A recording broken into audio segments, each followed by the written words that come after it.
আজকে চলে গেছিলাম নবোটেল। নবোটেল তোমরা জানো কলকাতার মধ্যে একটা অন্যতম বিখ্যাত 5 স্টার রেস্টুরেন্ট। তো ওখানে অফিসের টিম লাঞ্চ করতে চলে গেছিলাম। তো ওখানে গিয়ে বেসিক্যালি চলে গেলাম দি স্কোয়ার বলে একটা রেস্টুরেন্ট আছে, ওখানে বুফেটা পাওয়া যাচ্ছে। বুফেরটা আমরা গেছিলাম হচ্ছে উইকডেজে, আই থিঙ্ক 1749 প্লাস জিএসটি বুফের দাম। তো এই বুফেতে তোমরা দেখলেই যে স্টার্টার এবং ডেজার্ট আর মেন কোর্স, এগুলো আলাদা করে কিছু বলার নেই। আমি ফিডব্যাকটা দিই, যেটা হচ্ছে মেন স্টার্টারটা ভালোই লেগেছে। আর মেন কোর্সে ভেজ এবং চিকেন আছে, কোনো প্রন বা অন্য মাটন বা অন্য কোনো টাইপের কোনো কুইজিন তোমরা পাবে না। ভেজ পাবে আর চিকেনেরই পাবে নন ভেজের মধ্যে। আর এই হচ্ছে ডেজার্ট। ডেজার্ট অ্যাজ ইউজুয়াল ভালোই ছিল। তো আমার মোটামুটি যেটা লেগেছে যে স্টার্টার আর ডেজার্ট এই দুটোই ভালো লেগেছে।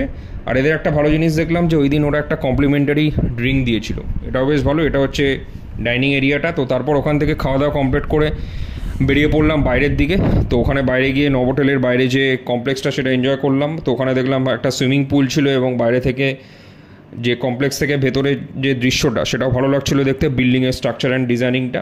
তো ওখানে কিছুক্ষণ সময় কাটানোর পর চলে গেলাম একদম রুফটপেও বেশ বড় জায়গা দেখলাম, বেশ ভিউটা ভালোই লাগছিলো। তো এরকম মিনি ব্লগ দেখতে চ্যানেলটা সাবস্ক্রাইব